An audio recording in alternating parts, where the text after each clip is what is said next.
मंडळी, लग्नानंतर होईलच प्रेम या मालिकेत रम्या हे पात्र साकारणारी करिश्मा कुलकर्णी मनोरंजन विश्वातील एक लोकप्रिय अभिनेत्री आहे. स्टार प्रवाहाच्या मालिकेत ती खलनायिकेचे पात्र साकारत आहे. याशिवाय अभिनेत्री वामा या सिनेमाच्या माध्यमातून एका वेगळ्या धाटणीच्या भूमिकेतून प्रेक्षकांच्या भेटीला देखील येणार आहे. या सिनेमात ती ऍक्शन सिक्वेन्समध्येही झळकणार आहे. अशाच एका सीन दरम्यान तिच्या डोक्याला दुखापत झाली आहे. अभिनेत्रीनं सेटवरून या दरम्यानचा एक बीटीएस व्हिडिओ इंस्टाग्रामवर शेअर केला आहे. वामा या सिनेमात स्त्री सन्मानासाठी लढणाऱ्या सरलाची कहाणी दाखवण्यात आली आहे. सरला या मुख्य भूमिकेत अभिनेत्री करिश्मा कुलकर्णी झळकणार असून तिनं शेअर केलेल्या व्हिडिओमध्ये दिसतंय की अभिनेत्रीच्या डोक्याला जबर मार लागला आहे.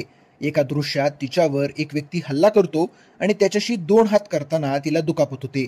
अभिनेत्रीच्या हातापायाला देखील छोट्या छोट्या जखमा झाल्याचं तिनं या व्हिडिओमध्ये दाखवलं आहे. अभिनेत्री हा व्हिडिओ शेअर करताना कॅप्शन देते, लाईट कॅमेरा दुखापत आणि ऍक्शन थांबली नाही. ग्लॅमच्या मागे धाडस आहे. मार सहन केला, हार मानली नाही. अभिनेत्रीनं व्हिडिओ शेअर केल्यानंतर तिच्या या ऍक्शन सीनचे चाहते कौतुक करत आहेत. शिवाय तिला काळजी घेण्याचा सल्लाही दिला आहे.